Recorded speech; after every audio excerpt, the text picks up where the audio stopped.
Hey there, I'm Olivia Chen, 32, and I've been thriving in the marketing world for years. On paper, life looks perfect. I've got a great career and a wonderful husband, Michael. But let me tell you, it's far from rainbows and butterflies when it comes to his family. It all started 5 years ago when Michael and I got married. At first, I thought I hit the in-law jackpot. His parents, Robert and Linda, seemed cool, and his sister, Emma. We were like best friends. At least, that's what I thought.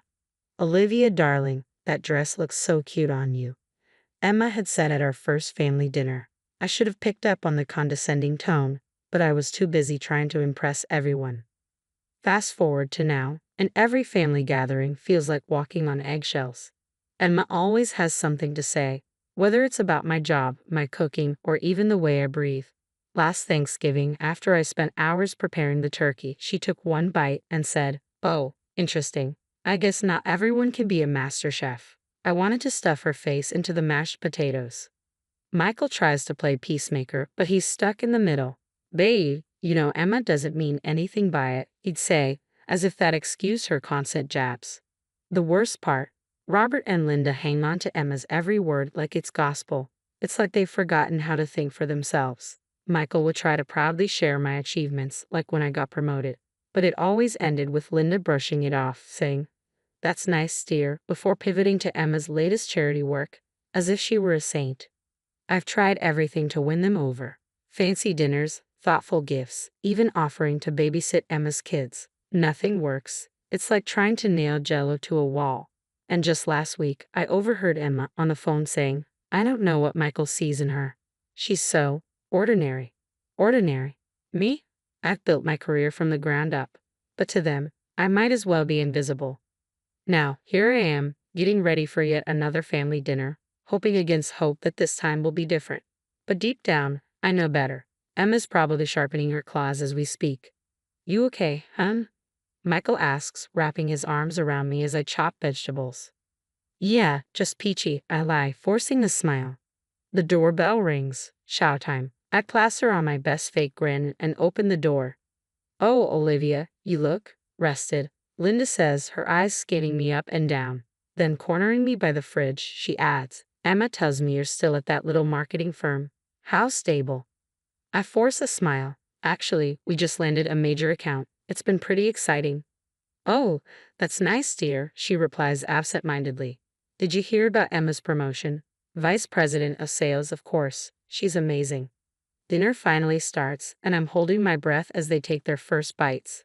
Michael, ever the supportive husband, says, "This is delicious, babe." He gives me a wink, and for a moment, I relax. Maybe this won't be so bad. Then Emma takes a bite. Her face scrunches up in exaggerated confusion. "Oh, interesting flavor. Is that nutmeg?" "No, it's rosemary," I reply, my smile faltering. "Ah," she says, pushing the food around her plate. "It's different." I'm about to defend myself when Emma suddenly clutches her stomach. "Oh God," she groans. "I don't feel so good." And just like that, all hell breaks loose. "What's wrong?" Linda asks, her voice rising in panic.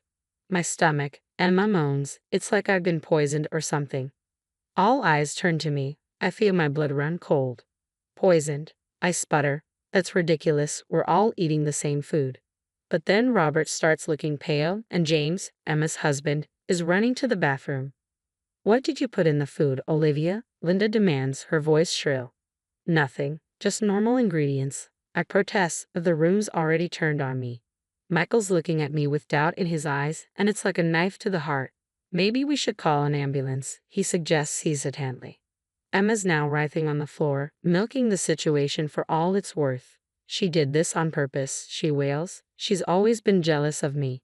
"That's insane," I shout, but no one's listening. James is already on the phone with 911, and Linda's dramatically feigning Emma. "I think you should leave, Olivia," Robert says coldly. "We'll handle this." I look to Michael for support, but he's avoiding my gaze. "Maybe it's best if you go, babe," he mumbles, "just until we figure this out." Figure what out? I didn't do anything. But it's clear I'm not wanted. Grabbing my purse, I storm out, slamming the door behind me. As I sit in my car, shaking with anger and disbelief, I hear sirens in the distance. What the hell just happened? And how am I going to fix this mess? The days after that disaster felt like living in a nightmare. My phone was flooded with accusatory texts from Emma and the in-laws, each one more absurd than the last. How could you? We trusted you. And Michael. He was walking on eggshells around me like I might whip out a vial of poison at any moment. Babe, maybe you made a mistake with the ingredients, he suggested one morning. I slammed my coffee mug down for what felt like the millionth time. I didn't poison anyone. But the damage was done. I was banned from family gatherings, uninvited from Christmas, completely erased from their lives overnight. I couldn't take it anymore. If they wouldn't believe me, I'd have to prove my innocence myself. First stop, the grocery store where I'd bought the ingredients. I grilled the poor cashier for 20 minutes, but nothing seemed off. Next, I started digging into Emma's past. Late nights hunched over my laptop revealed a disturbing pattern. Every time something good happened to me, Emma had some sort of crisis. My promotion, Emma's car accident the very next day, our wedding, Emma's sudden emergency appendectomy just before the ceremony. It was no coincidence anymore. I needed help, and I knew exactly who to call. Lisa, it's Olivia. Remember that favor you owe me? Time to pay up. Lisa was an old college friend, now a private investigator, and she agreed to help me dig deeper into Emma's web of lies. We met over coffee. Okay, spill it, Lisa said. What's the deal with this sister-in-law from hell? I laid it all out. The dinner, the accusations, everything. Lisa let out a low whistle. Damn, girl, you've got yourself a regular soap opera here. We hatched a plan. Lisa would dig into Emma's finances and work history while I focused on piecing together what really happened that night. Days turned into weeks. I was running on coffee and sheer determination while Michael grew more distant. But I couldn't think about that now. I had to clear my name. Then, a breakthrough. Lisa called, excitement buzzing in her voice. Olivia, you're not going to believe this. Emma's been cooking the books at her company for years. She's in deep financial trouble. My heart raced. That's great, but how does that help me? Think about it. She needed a distraction, something big to take the heat off her. What better than a family scandal? The pieces started to fall into place. I remembered something else from that disastrous dinner. Emma had arrived early, insisting on helping in the kitchen. At the time, I'd been too frazzled to question it, but now I knew she must have tampered with the food when I wasn't looking. We need proof, Lisa said, her voice steady. And we need it fast. Emma's lies were unraveling, but she didn't know it yet. We had to catch her off guard. Lisa and I spent hours planning our next move. One wrong step, and Emma would slip away again. We need to set a trap, Lisa suggested, a glint in her eye. Something she can't resist.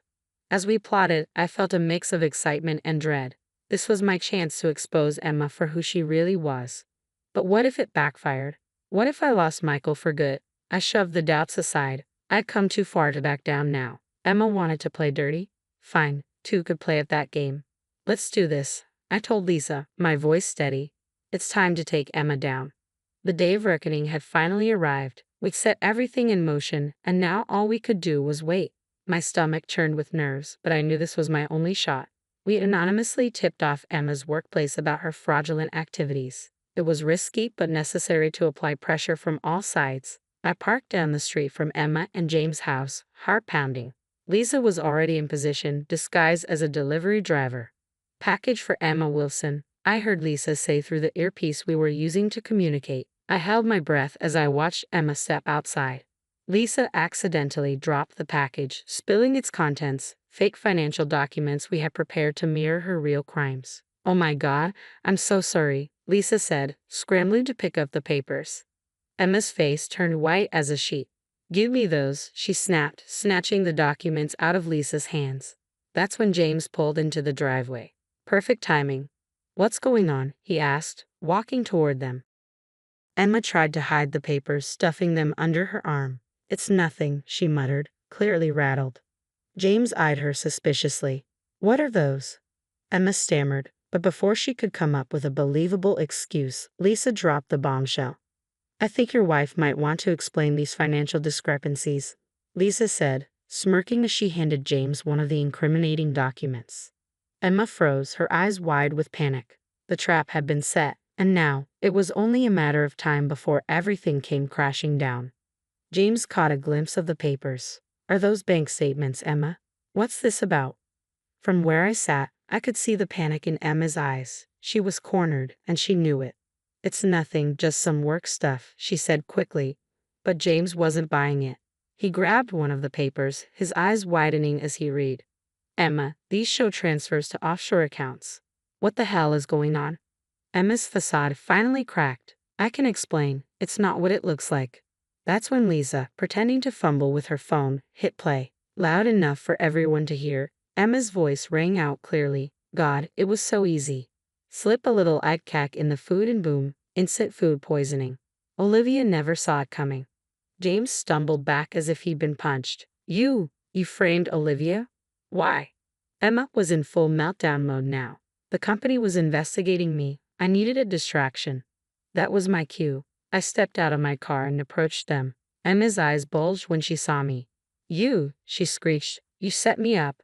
I stood my ground. No, Emma, you set yourself up. I just made sure the truth came out. James looked between us, utterly shocked.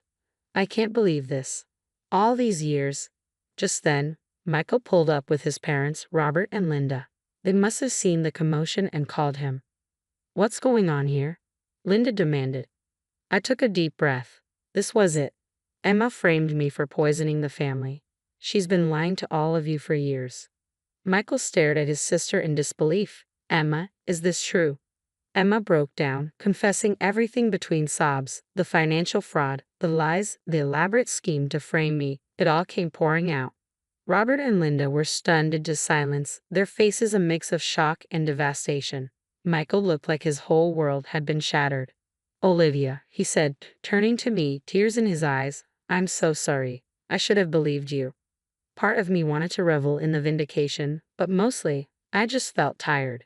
It's okay, I said softly. It's over now. As the police arrived and led Emma away, I looked at the family I tried so hard to be part of. They were broken, confused, and betrayed. Michael reached for my hand. Can we talk? I nodded, knowing we had a long road ahead of us. But for the first time in months, I felt like I could breathe again. The truth was out, and I was free. Now, I have a question for you. If you were in my shoes, would you forgive Michael and his family for doubting you? Or would you cut ties with them completely? It's a tough call, isn't it? On one hand, they believed the worst about me without real proof. On the other, they were manipulated by Emma's elaborate scheme. Where do you draw the line between understanding and self-respect? Share your thoughts in the comments below.